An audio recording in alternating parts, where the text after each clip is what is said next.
जय हिंद एवरीवन। आप सबका आपके YouTube चैनल राष्ट्रीय सेवा पे स्वागत है। आज हम अपने अगस्त के करंट अफेयर्स को खत्म करेंगे।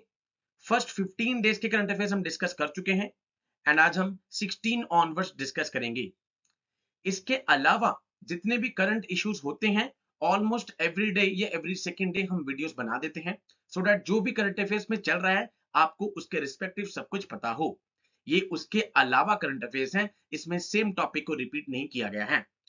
एंड इसके अलावा जितने भी स्पोर्ट्स के लास्ट 6 महीने के स्पोर्ट्स ले लीजिए आप या अवार्ड ले लीजिए, बिकॉज आजकल आप देख रहे हैं अभी नोबेल प्राइज मिल रहे हैं। ये सब हम एक अलग अलग वीडियोस में भी डिस्कस कर लेंगे सो दैट बच्चों को एक साथ ही एक जगह पे सब कुछ मिल जाए।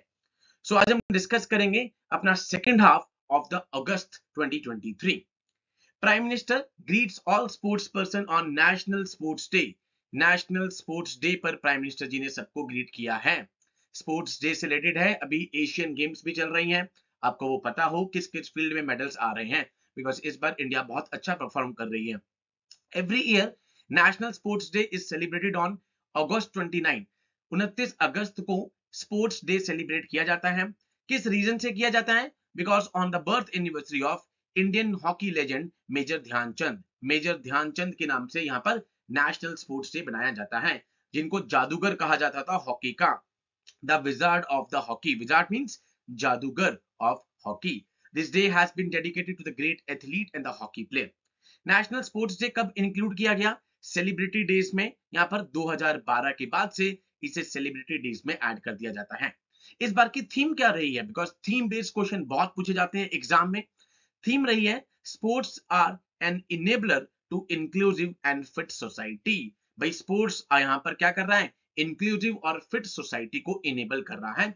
यहाँ इस बार ये थीम रही है। ये डे बेस्ड क्वेश्चन एफकैट में कई बार बहुत बार पूछे जाते हैं यहाँ पे। एंड जितने भी थीम बेस्ड क्वेश्चंस हैं, मान लो कोई भी डे आ रहा है, इन्वायरमेंट डे आ रहा है, वेटलैंड डे आ रहा है, उसमें आपसे थीम बेस्ड क्वेश्चन पूछा जाता है। अदरवाइज ये जितने भी डेट बेस्ड क्वेश्चन है ये आपको एफकैट में पूछा जाएगा। Okay, Onam festival. Onam festival आप सबको पता है, इंपॉर्टेंट फेस्टिवल यहाँ पर केरला का यहाँ पे। ठीक है, इसमें हम डिस्कस करते हैं कि किस लिए सेलिब्रेट किया जाता है। Onam is a celebration of unity, harvest and culture richness को दिखा रहा है ये यहाँ पे। एंड ये सेलिब्रेट किया जाता है in the memories of king Mahabali. ये बहुत इंपॉर्टेंट है, इसके ऊपर बहुत अच्छी एक डॉक्यूमेंट्री भी यूट्यूब पे दे रखी है। किंग महाबली के मेमोरी में इसको सेलिब्रेट किया जाता है यहाँ पे। It is also an occasion to honour the tireless efforts of our farming community. जो भी हमारी फार्मिंग प्राउड फार्मिंग कम्युनिटी है उनके एफर्ट्स को यहाँ पर ऑनर किया जाता है। And to express gratitude to the mother nature for her bounty. And mother nature को यहाँ पर ग्रेटिट्यूड एक्सप्रेस किया जाता है। यहाँ पर क्या क्या चीजें होती हैं ओनम में? यहाँ पे रंगोलीज आप देख रहे हैं, द फ्लावर रंगोलीज यहाँ पे इंक्लूड्स। बहुत इंपॉर्टेंट बोट रेस आप देखते हैं कि इसकी पिक्चर हर बार ओनम के नेक्स्ट डे न्यूज़पेपर में आती है। Boat race, the tiger dances, mask dances, martial art, ये सब कुछ ओनम के दिन किया जाता है। And the main attraction is Onam Sandhya, the grand feast. Done. तो ये आपको पता हो यहाँ पे कि किसके नाम पर मेमोरीज में ये सेलिब्रेट किया जाता है, दैट इज द किंग महाबली। यहाँ पर कई बार क्या करते हैं, यहाँ पर फैक्चुअल क्वेश्चंस में 1-2 स्टेटमेंट्स में बीच में ऐसी स्टेटमेंट्स को ये दे देते हैं। सो ओनम फेस्टिवल के बारे में हमने पढ़ा। उसके बाद हम देखते हैं कि 26th वेस्टर्न जोनल काउंसिल की मीटिंग हुई गांधीनगर में। Done, this is important. अब यहां से पॉलिटी का ये पार्ट आ गया, जोनल काउंसिल। इंडियन पॉलिटी में आप पढ़ेंगे जोनल काउंसिल्स होती हैं। रिसेंटली आपने देखा था कि यहाँ पर एक फोटो आई थी न्यूज़पेपर में जिसमें भगवंत मान जी यहाँ पर ग्रीट कर रहे थे अमित शाह जी को, बिकॉज जोनल काउंसिल का जो चेयरमैन होते हैं वो गृह मंत्री होते हैं at present, mister Amit Shah. Union home minister is the chairman of this 5 zonal council. 5 zonal council है यहाँ पर। एक नॉर्थ ईस्टर्न काउंसिल अलग से है यहाँ पर, तो इनके यहाँ पर ये चेयरमैन होते हैं। एंड जितने भी चीफ मिनिस्टर्स हैं यहाँ पे वो रिस्पेक्टिव जोनल काउंसिल में इंक्लूड किए जाते हैं। एंड जितने भी यूटी के यूनियन टेरिटरी जो हमारे पास 8 हैं उनके एडमिनिस्ट्रेटर या लेफ्टिनेंट गवर्नर जो हैं वो भी इसके मेंबर्स होते हैं। इसके अलावा हर स्टेट से 2 मिनिस्टर्स को नॉमिनेट किया जाता है by the governor as the member of the council. ये आपके लिए बहुत इंपॉर्टेंट है। Home minister is the chairman. इसको आप पढ़ेंगे भी जब आप इंडियन पॉलिटी को पढ़ेंगे। Okay, next is Nikshay Mitra. Nikshay Mitra यहाँ पर एक है, Indian air force is contributing to this scheme Nikshay Mitra. ये इनिशिएटिव किसके अंतर्गत किया गया है? प्रधानमंत्री टीबी मुक्त भारत अभियान, यहां पर टू एलिमिनेट टीबी बाय 2025। अब इसको बिल्कुल डायरेक्टली फैक्चुअल क्वेश्चन में भी पूछा जा सकता है, 1-2 स्टेटमेंट में भी पूछा जा सकता है कि इस स्कीम का मेन एम क्या है। यहां पर टीबी से एलिमिनेट करना है 2025 में। यानी क्या बेसिकली क्या क्या प्रोवाइड करेगी, डायग्नोस्टिक हो गया, वोकेशनल सपोर्ट हो गया, जो उन सबको जो कि टीबी का जिनका ट्रीटमेंट चल रहा है। ये आपके लिए इतना इंपॉर्टेंट नहीं है कि 765 पेशेंट्स को यहाँ पर अभी अंडरगो कर रहे हैं, उनको सपोर्ट कर रहे हैं। Important is this two things कि क्या क्या ये यहाँ पर सप्लाई करेंगे एंड क्या इसका बेसिक एम क्या है कि भाई 2025 तक इसको एलिमिनेट करना है। इंडियन एयरफोर्स इसमें कंट्रीब्यूट कर रही है। Okay, now grand cross of order of honour इस बार के एग्जाम में, यहाँ पर इससे पहले जब प्रधानमंत्री जी इजिप्ट में गए थे तो सीडीएस के एग्जाम में भी, एनडीए के एग्जाम में इन्होंने इससे रिलेटेड क्वेश्चन पूछा। बिकॉज जहां भी प्राइम मिनिस्टर जी जाते हैं कुछ ना कुछ वहां पर कुछ ना कुछ इंसिडेंट पक्का होता है। फॉर एग्जाम्पल कुछ ना कुछ हैपनिंग कह सकते हैं यहाँ पे, कुछ उनको अवार्ड दिया जाता है, उस स्टेट का, उस पर्टिकुलर कंट्री का हाईएस्ट अवार्ड दिया जाता है यहाँ पे, ठीक है। तो ऐसे ही यहाँ पर रिसेंटली आपको पता है कि Athens, that is Greece, Greece में यहाँ पर वो गए थे जहां पर उनको grand cross of order of honour मिला जाता है यहाँ पे, ठीक है। इसके बाद आप सबको पता है कि यहाँ पर एथेंस में एक पीरियस पोर्ट, मैंने इस पे अलग से एक लेक्चर भी बनाया था, पीरियस पोर्ट, जहां पर इंडिया अब एट प्रेजेंट ग्रीस के साथ बात कर रही है बिकॉज इसके थ्रू यूरोप में एंट्री मिल सकती है।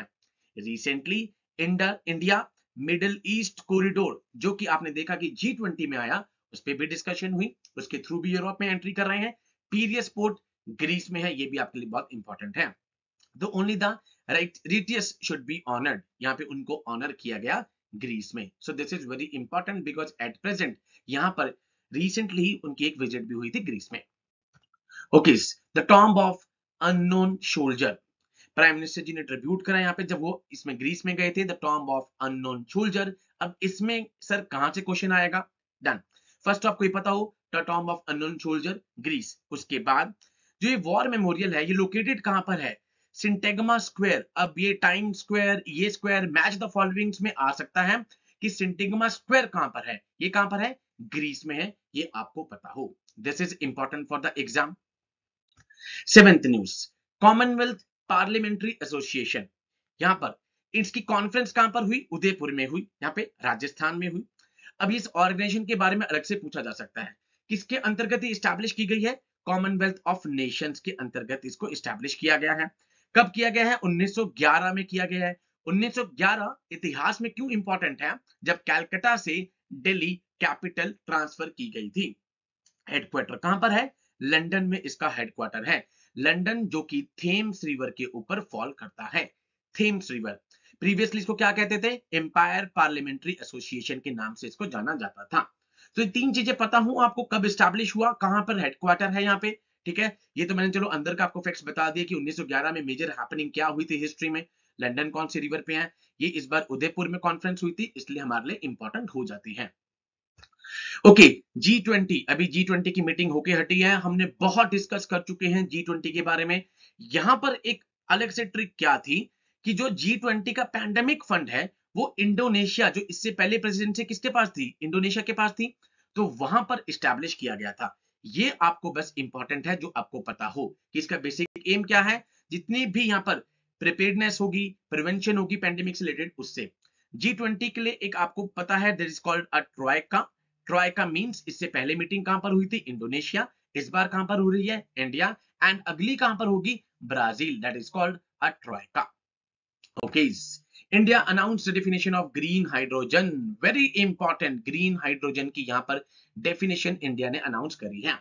यहां पर दो चीजें आपके लिए इंपॉर्टेंट है। Number one, ministry of new and renewable energy, पहले तो आपको यह पता हो कि यही यहां पर डील कर रही है with the definition of green hydrogen, जिसने आउटलाइन करी है इमिशन की थ्रेशोल्ड्स, कि भाई कितनी थ्रेशोल्ड्स होगी इमिशन की, that must be met in order for a hydrogen produce to be as a green hydrogen, कि कितनी इमिशंस होंगी कि यहां पर in order to make sure कि भाई जो भी हाइड्रोजन प्रोड्यूस किया जा रहा है वो ग्रीन है। उसके लिए क्या डेफिनेशन दी है, ultra important for the examination, green hydrogen will have well to gate emission. Well to gate emissions क्या होता है सर, वो इमिशंस जो कि यहां पर नेचुरल गैस के एक्सट्रैक्शन से, नेचुरल गैस के इमिशन से, इन सब से आते हैं, इलेक्ट्रिसिटी प्रोड्यूस से, इन सब चीजों से जो आ रहा है that is well to gate emissions, that is water treatment, electrolysis, gas purification, compression of hydrogen, इससे जो निकल रहे हैं। तो वेल टू गेट जो इमिशंस है यहाँ पर वो of not more than 2 kg carbon dioxide equivalent per kg hydrogen होगी, तब उस हाइड्रोजन को यहां पर ग्रीन हाइड्रोजन कहा जाएगा। This definition is ultra important for the exam, direct CDS में, एनडीए में पूछी जा सकती है।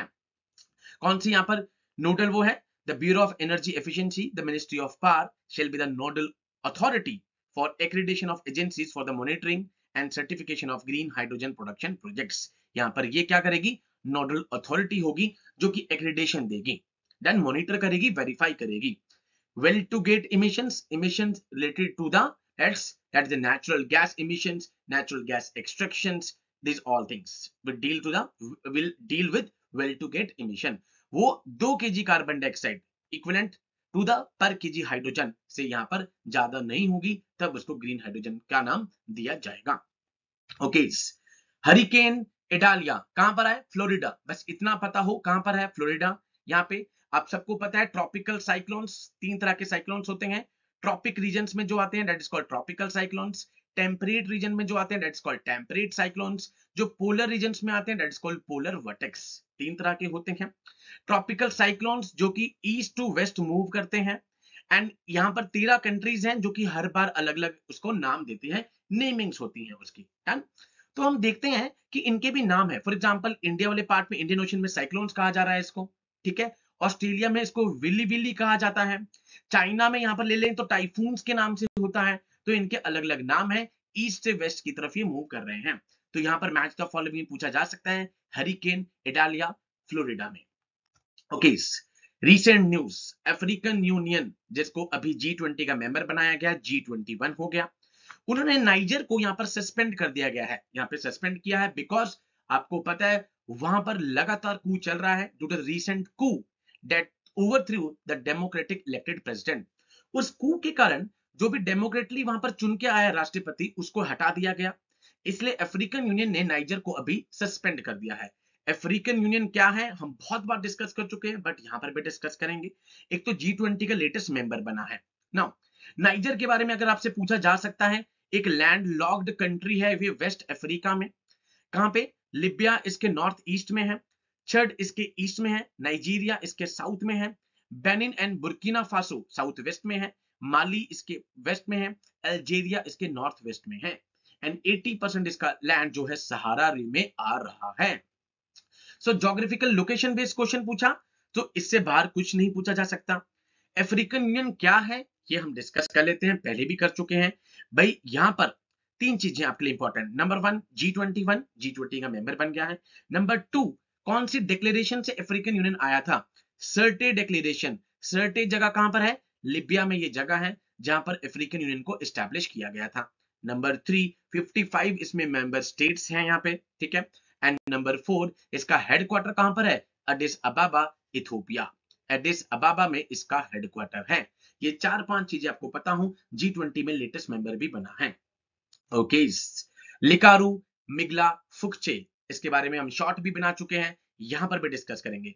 At present highest motorable pass क्या है, उमलिंग पास 19,024 फीट पर है। बट अब नया जो बनने जा रहा है लिकारू मिगला फुकचे रोड जो है यहां पर 19,400 फीट के ऊपर होगा, near to the LAC, almost 3 kilometre दूर रह जाती है LAC यहां से। नंबर 2 फैक्ट यहां पर इंपॉर्टेंट क्या है, इसको जो लीड कर रही है वो टोटल वुमेन यूनिट है, ऑल वुमेन यूनिट इसको डील कर रही है, यहां पे लीड कर रही है कर्नल पोनंग डोमिंग जो कि अरुणाचल प्रदेश से आती हैं ऑफिसर, ठीक है। यहां पर ये इसको हेड कर रही हैं। डायरेक्ट क्वेश्चन पूछा जा सकता है, इस पे हम शॉर्ट भी बना चुके हैं, एंड अब आपको करंट अफेयर्स भी मैंने करवा दिया है। 19,400 फीट पर है, उमलिंग पास एट प्रेजेंट है जो कि 19,024 पे है।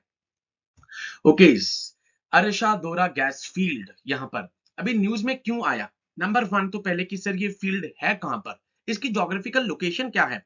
यहां पर this is a zone between the Kuwait, Iran, Saudi Arabia. पहले तो एक ये नेचुरल गैस की जो एक फील्ड है जो कि इन तीनों में आ रही है, कुवैत, ईरान और सऊदी अरेबिया में। नंबर 2, सऊदी अरेबिया और कुवैत ने यहाँ पे ईरान के क्लेम को रिजेक्ट किया है ओवर दिस, बिकॉज ये डिस्प्यूटेबल चल रहा है। जैसे साउथ चाइना सी पे आप देखते हैं ना, कुछ कंट्रीज, ऑलमोस्ट 10 कंट्रीज की यहाँ पर डिस्प्यूट चल रही है। सेम लाइक हियर, आपसे डायरेक्टली पूछा जा सकता है कि किसके बीच में ये लोकेटेड है, एंड एट प्रेजेंट यहाँ पर सऊदी अरेबिया और कुवैत ने रिजेक्ट किया है ईरान के क्लेम को। कब डिस्कवर हुई थी? 1967 में। इस न्यूज में इससे बाहर आपके लिए कोई भी इंपॉर्टेंट फैक्ट नहीं है। ओके, टाइफून डॉक्शरी, मैंने आपको बताया टाइफून बोलते हैं साउथ चाइना सी, चाइना वाले पार्ट में। ये यहाँ पे चाइना का पावरफुल टाइफून है। डन, बस आपको यही पता हो यहाँ पे, इससे बाहर कुछ नहीं पूछा जाएगा आपसे। यहाँ पे टाइफून का नाम मैच द फॉलोइंग, हरिकेन का नाम मैच द फॉलोइंग में। Done, China is vulnerable to the typhoons, क्यों? लॉन्ग ईस्टर्न कोस्टलाइन है उनकी, वार्म ओशन वाटर है, बिकॉज आपको पता है साइक्लोन के लिए 27 डिग्री से ज्यादा टेम्परेचर चाहिए, बिकॉज पानी गर्म होगा, उसके बाद ही अब देखते हैं कि उसके बाद क्या होगा यहाँ पे। इसके बाद ही यहाँ पे इसके ऊपर की हवा जो होगी वो गर्म होगी, वो लाइट होगी, राइज करेगी, एक्सपैंड करेगी, सैचुरेट करेगी एंड बारिश करेगी। तो इस कारण वहां पर हेवी रेनफॉल आते रहते हैं। So typhoon Doksuri. Okay, magic rice, magic rice के यहाँ पे किस राइस को बोला हुआ है? That is Chokuwa rice. Chokuwa rice है जो असम का एक इंपॉर्टेंट पार्ट में होता है, जिसको रिसेंटली जीआई टैग मिला है। जैसे मैंगोज को अभी मिला था यहाँ पे इशाद मैंगोज, ठीक है, ऐसे ही यहाँ पर इसको जीआई टैग मिला है। जीआई टैग यहाँ पर जो कि 10 साल के लिए वैलिड होता है। हर 10 साल के बाद आप क्या करेंगे, उसके बाद दोबारा से आप उसे रिन्यू करवाएंगे। सबसे पहले हम देखते हैं कि दार्जिलिंग की चाय जो है उसको यहाँ पर जीआई टैग मिला था, एंड रिसेंटली हम देखते हैं कि इशाद मैंगोज को मिला था, एंड अब देख रहे हैं magic rice, that is Chokuwa rice, जो कि यहाँ पर एक स्टेपल हुआ करता था, जो कि अहूम डायनेस्टी में जो ट्रूप्स थे उनके लिए, एंड ये ब्रह्मपुत्र एरिया के आसपास होता है, बिकॉज आपको पता है राइस को पानी ज्यादा चाहिए। Chokuwa is a winter semi glutinous winter rice categorized as the sali rice and it comes in sticky varieties known as the bora। तो आपको इस राइस के बारे में ये पता हो, एक तो जीआई टैग रिसेंटली मिला है। नंबर 2, आपको ये पता हो इसका दूसरा नाम मैजिक राइस है। कौन से रीजन से आ रहा है? असम से आ रहा है। डन, एंड जीआई टैग के बारे में उनको बता दिया, 10 साल के लिए वैलिड रहेगा, एंड उसके बाद आपको उसको रिन्यू करवाना है। फीफा वुमेन्स वर्ल्ड कप 2023, इस बार तो बहुत सारी आपके लिए चीज हो गई है। G20 की मीटिंग आपके पास हो गया है, एससीओ की मीटिंग आपके पास हो गई है, उसके बाद अब वर्ल्ड कप भी आज से स्टार्ट हो गया है, यहाँ पर क्रिकेट का वर्ल्ड कप भी स्टार्ट हो गया है, ठीक है, एशियन गेम्स अभी चल रही हैं। तो 9th फीफा वर्ल्ड कप था यहाँ पे वुमेन का, यहाँ पे जिसने ऑस्ट्रेलिया और न्यूजीलैंड ने इसको क्या किया था, यहाँ पे होस्ट किया था। It first time it was held in the southern hemisphere, southern hemisphere में पहली बार यहाँ पर हुआ ये। स्पेन ने यहाँ पर वर्ल्ड कप को जीता है, किसको हराकर? इंग्लैंड को जीत यहाँ पर हरा के। यूएसए ने अभी तक सबसे ज्यादा वुमेन वर्ल्ड कप जीते हैं 4 बार। इस तरह के क्वेश्चन आपसे एफकैट में पूछ लिए जाते हैं। 2023 का एडिशन ऑस्ट्रेलिया और न्यूजीलैंड ने यहाँ पे को होस्ट किया था, जिसमें 32 टीम आई थी, एंड इसके अलावा इससे पहले अभी क्रिकेट का भी एशिया कप होके हटा है। डन, तो 9th वुमेन वर्ल्ड कप 2023 इस बार हुआ है, ऑस्ट्रेलिया न्यूजीलैंड ने इसको को होस्ट किया है। Flood watch app, central water commission ने यहां पर एक ऐप निकाली है फ्लड्स को फोरकास्ट करने के लिए, that is the flood watch app. इसमें 4 कोड्स आएंगे। ग्रीन कलर दिखा रहा है कि नॉर्मल है, येलो कलर दिखा रहा है अबव नॉर्मल है, ऑरेंज कलर दिखा रहा है कि भी सेवियर है यहाँ पर, रेड कह रहा है कि भाई एक्सट्रीम है, कभी भी आ सकती है। ये कलर्स आपको चारों के चारों पता होने चाहिए। ग्रीन नॉर्मली नॉर्मल कलर ही दिखाता है, सेफ साइड है वो आप, yellow colour above normal, orange for the severe, red for the extreme. Flood watch app यहाँ पे फोरकास्ट करने के लिए फ्लड्स को। Okay, India first drone common testing centre, आपको पता है लगातार ड्रोन्स के अटैक हमारे नेबरिंग कंट्री से लगातार हो रहे हैं, जिनको हर बार बीएसएफ यहाँ पर क्या करता है, आराम से पकड़ भी लेता है। तो ड्रोन की टेस्टिंग के लिए पहला जो है कॉमन टेस्टिंग सेंटर यहाँ पे कहां पर आया है? तमिलनाडु। इस न्यूज में आपके लिए खाली एक ही फैक्ट इंपॉर्टेंट है कि तमिलनाडु में सबसे पहला ड्रोन कॉमन टेस्टिंग सेंटर आ रहा है। Okay, global south, prime minister ji BRICS की मीटिंग में गए, लगातार इस वर्ड को यूज कर रहे हैं, ग्लोबल साउथ। यहाँ पे डन, 2 चीजें आती हैं, global south and global north. Global north किसे कहते हैं? जो डेवलप्ड कंट्रीज हैं, एंड ग्लोबल साउथ किसे कहते हैं? That is a developing countries, sometimes under developed countries को भी बोल दिया जाता है, या फिर जो लेस डेवलप्ड है। बेसिकली कहां पर है? अफ्रीका, एशिया, लैटिन अमेरिका में। क्यों इनको यहाँ पर डेवलपिंग कंट्रीज की क्या क्या है चीजें भाई?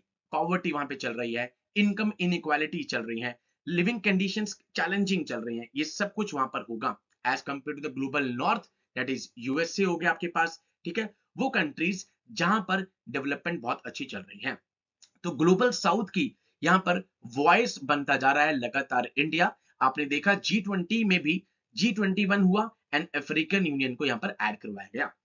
ग्लोबल साउथ फर्स्ट टाइम 1969 में यहां पर by the political activist Karl Oglesby इन्होंने क्वाइन की थी, पूछा जा सकता है एग्जाम में।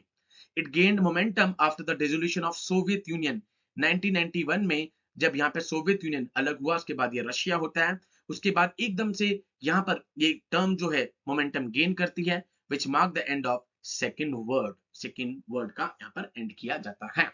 डन। तो global south under developing countries को कहा जाता है।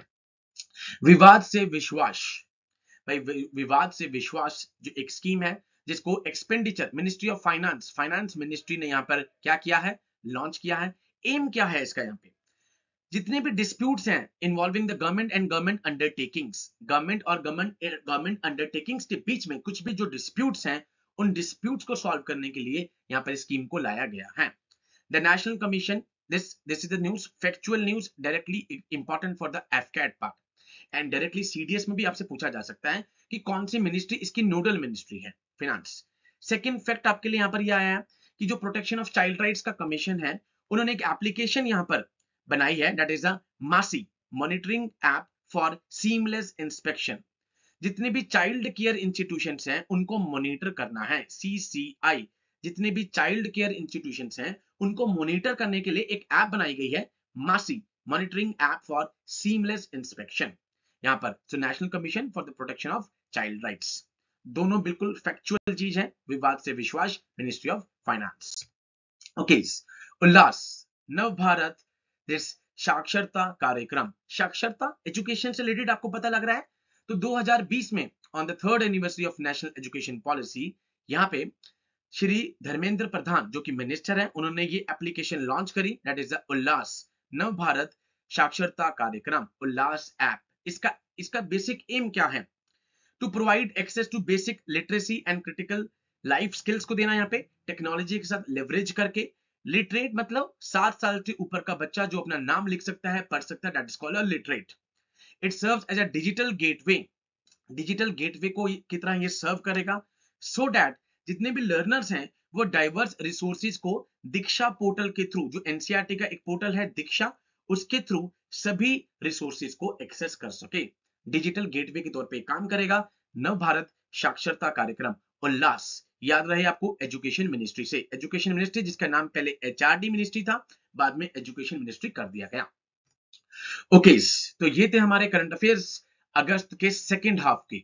अब हमारे अगस्त के करंट अफेयर्स बिल्कुल कंप्लीट हो गए हैं। अब इसके बाद हम स्टार्ट करेंगे सितंबर के करंट अफेयर्स, एंड हम कोशिश करेंगे सितंबर को एक ही उसमें सेशन में हम डिस्कस कर लें। एंड इसके बाद हम अलग अलग एशियन गेम्स हो गया, नोबेल प्राइज हो गया, लास्ट 6 महीने के स्पोर्ट्स हो गए, इन सबको भी हम जल्दी ही कोशिश करेंगे कि हम इनको डिस्कस करें। So with these words, I conclude my today's session. Jai Hind to all. Take care.